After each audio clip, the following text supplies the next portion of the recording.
Milling Through History presents The Real Norse of Vikings. When the History Channel premiered the program Vikings, people were immediately drawn to the story of Ragnar Lothbro. Here was an interesting man who would leave his Norwegian home, sail west, and find England to discover it was a land of riches, and then he would go from a simple farmer all the way to king, a feat that was certainly a rather unique one. And yet, when we look at this story of one particular man who would be famously referred to as a Viking, there are other characters that one begins to question, could they have been real as well? What are their exploits? And so in looking at the truth behind these individuals, we strip away the Hollywood and instead look at the actual people. And so what better person to start with than that of Ragnar Lothbro? He is perhaps the hardest of the legends to pin down to history, namely because historians believe he may have been the collection of multiple people all wrapped up into one. The problem, though, with this particular historical theory is that trying to find the correct Norse or Dane who could actually account for all the attributes of Ragnar is virtually impossible to be done. And maybe it was actually just one person. It's hard to say. However, there are three notable accounts which at least describe the life of Ragnar Lothbro. The first one is the Icelandic Sagas, which chronicles the lineage of Ragnar as having been descended from great kings. From there, it chronicles his marriages and children. And this is where it gets rather unique, namely because Ragnar was rather jealous of his children, fearing that they would become greater warriors than himself. As such, he decided that he would conquer England with only 2 ships. This would prove to be his downfall, as upon arriving, he was captured and then executed in a snake pit. According to Danish accounts, these references would only talk about Ragnar's greatest victories, and never any personal flaws or defeats. And yet the Frankish accounts link Ragnar specifically as being the leader of a Viking force which successfully captured Paris in the year 845. But regardless of exactly where Ragnar Lothbro could have been, there is an undeniable fact, namely that according to English history, the death of Ragnar is what would lead to the arrival of the great heathen army, which would then threaten the kingdom of Wessex and eventually bring to the rise of Alfred the Great. Lagertha. Now, Lagertha is a rather unique individual, as she is largely chronicled by Saxo Grammaticus. It is believed that her life could be largely seen as a work of fiction. Now, this isn't to be rude, namely to all the female Norse and Danes and other people from the Scandinavian region, but rather, there's no definitive historical figure named Lagertha. But her own exploits are rather unique, and is certainly a woman to be looked up to. For starters, it is said that she first met Ragnar Lothbro when Norway was being invaded by King Fro of Sweden. Ragnar arrived and soon found himself fighting side by side with Lagertha. The two were married after Lagertha tested Ragnar by unleashing beasts upon him, and they would have 3 children. However, after civil war broke out in Denmark, Ragnar would divorce Lagertha.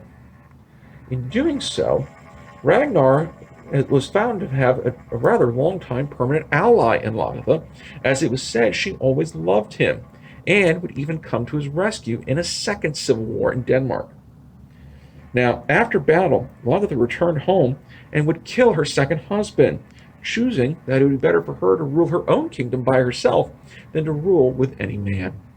And so certainly, this is a woman who proved that within Norse society, women had more rights than any other society that was surrounding them at the time.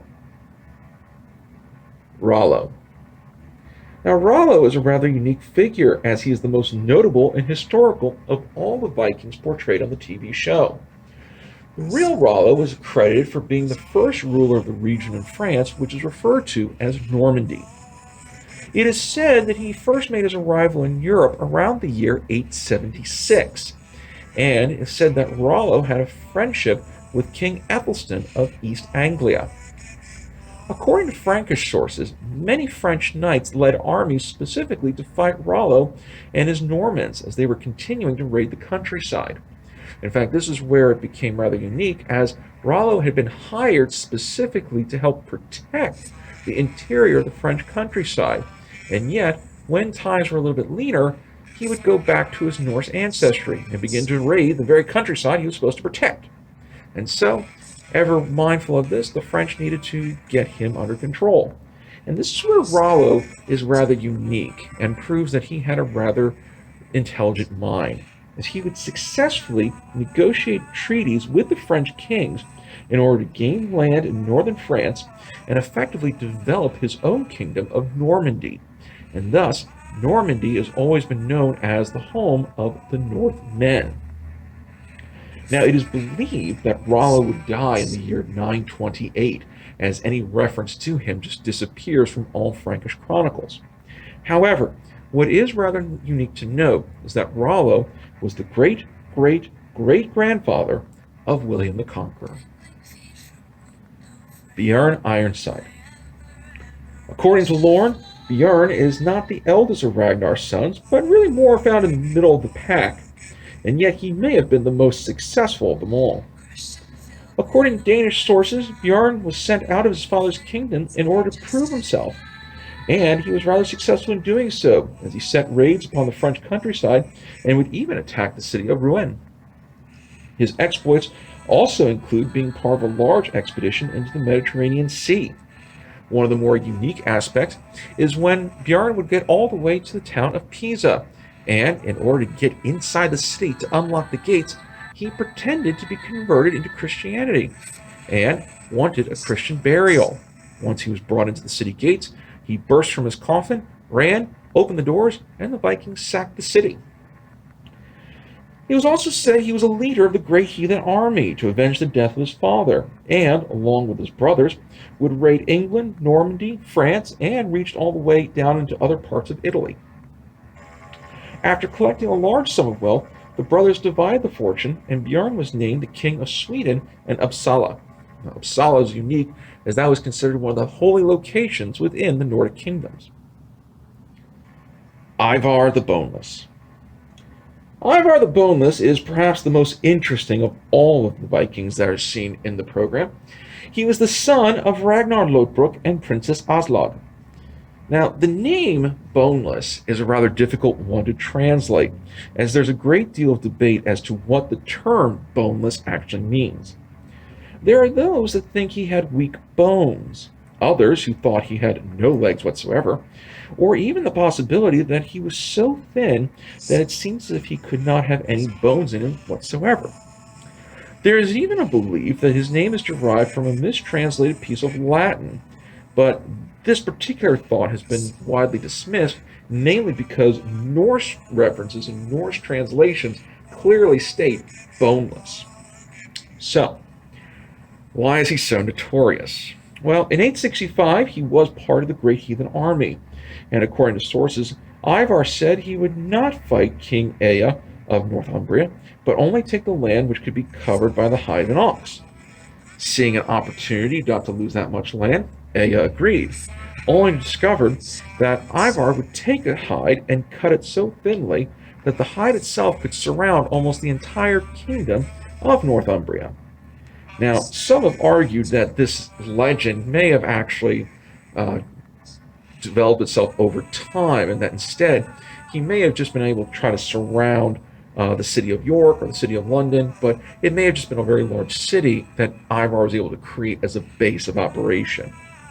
Now, regardless, in 867, Ivar would attack King Ea of Northumbria and execute him by the method of the Blood Eagle, one of the most notorious and ruthless executions ever found within the Norse world.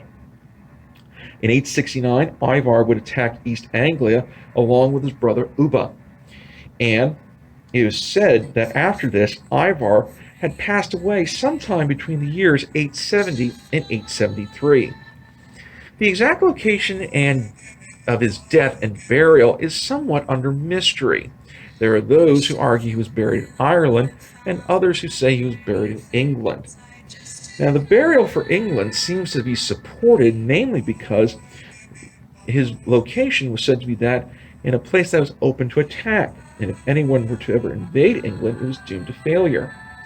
Now, supposedly the prophecy, or curse, depending on how you look at it, was broken by William the Conqueror, who found the burial mound of Ivar, had dismantled, and burned Ivar's body, thus breaking the spell and guaranteeing the conqueror's victory over the English.